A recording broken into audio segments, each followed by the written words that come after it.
sosial. Baik, kali ini saya akan memaparkan materi yang berjudul pembelajaran sains untuk anak usia dini. Untuk anak kebutuhan khusus. Sebelum lanjut ke materi, izinkan Tiang untuk memperkenalkan diri. Perkenalkan, nama Tiang Gede Kartika Ananda, NIM 1911041002. Baik.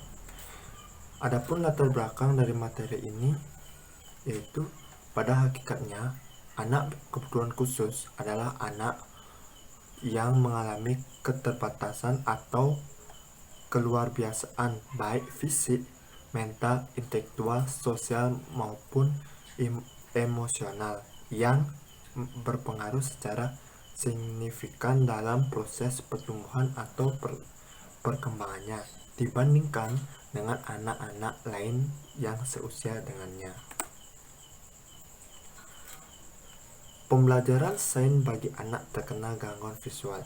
Anak yang terkena gangguan visual ini termasuk juga anak kebutuhan khusus. Anak yang terkena gangguan visual juga perlu diberikan kesempatan dan informasi yang sama. Untuk itu perlu juga dikembangkan buku-buku bagi anak yang terkena gangguan visual yang isi pesannya ekuivalen atau sama dengan buku-buku bacaan anak normal. Cara mudah dilakukan adalah dengan audio tip yang isinya adalah bacaan buku-buku anak normal. Cara lain atau strategi lain pembelajaran sains pada anak yang terkena gangguan visual tersebut adalah dengan buku-buku sains variabel. Tentu untuk cara ini diperuntukkan bagi anak yang telah mampu membaca huruf kata variabel. Selain anak yang yang kena gangguan visual, adapun anak yang gangguan pendengaran. Sama juga anak yang terkena gangguan pendengaran ini juga anak kebutuhan khusus. Pembelajaran sains bagi anak terkena gangguan pendengaran. Untuk mengetahui karakteristik pada anak yang terkena gangguan pendengaran yaitu adalah mereka dapat menangkap suatu maksud pesan pikiran dengan baik melalui keterampilan membaca gerak bibir penutur atau pembicara atau yang disajikan melalui simbol-simbol lainnya terutama visual.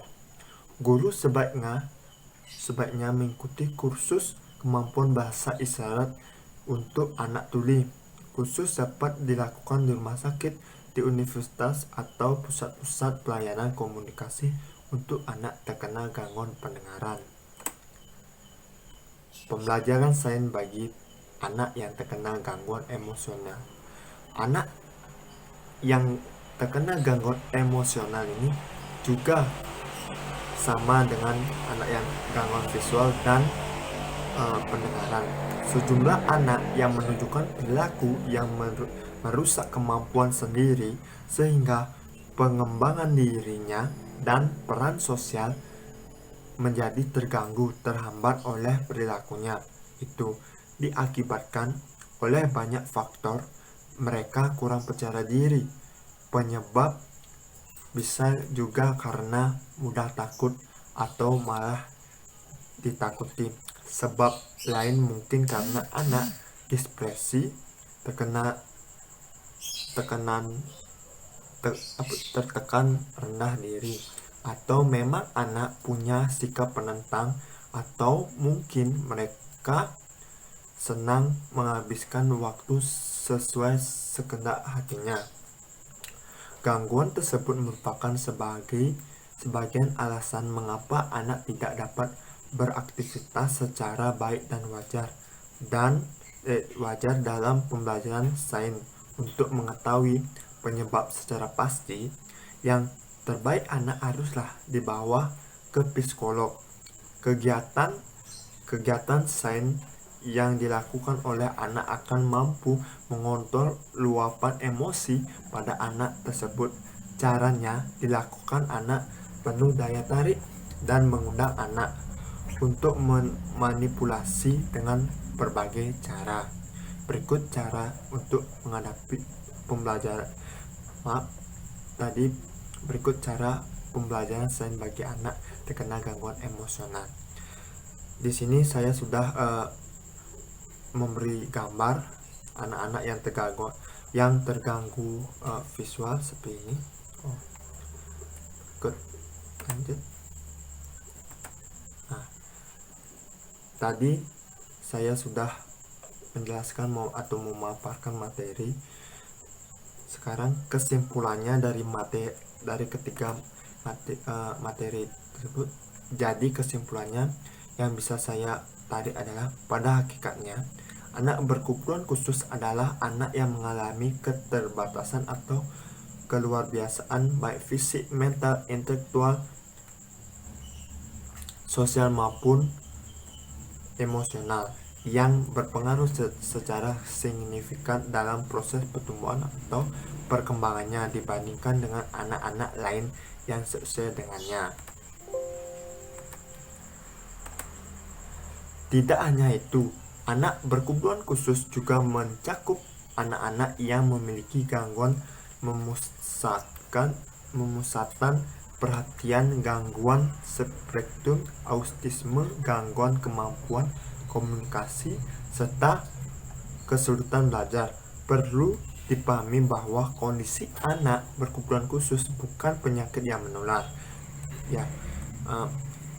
Anak berkebutuhan khusus itu bukan penyakit yang bisa menular seperti virus yang sekarang ada, yaitu pandemi virus corona ini. Bukan seperti itu. Tapi jadi interaksi dengan anak berkebutuhan khusus tidak akan membawa dampak pada orang lain. Tidak ada dampaknya pada orang lain. Penyakit anak kebutuhan khusus ini, anak kebutuhan khusus dapat tetap bersosialisasi dalam masyarakat. Walaupun anak ini memiliki kebutuhan khusus, tapi dia tetap bisa bersosialisasi dalam masyarakat. Dia bisa bercengkrama dengan masyarakat di sekitarnya. Oke, terima kasih atas presentasi yang saya lakukan. Saya mohon maaf kalau ada kesalahan kata yang saya ucapkan, dan saya ucapkan Om Santi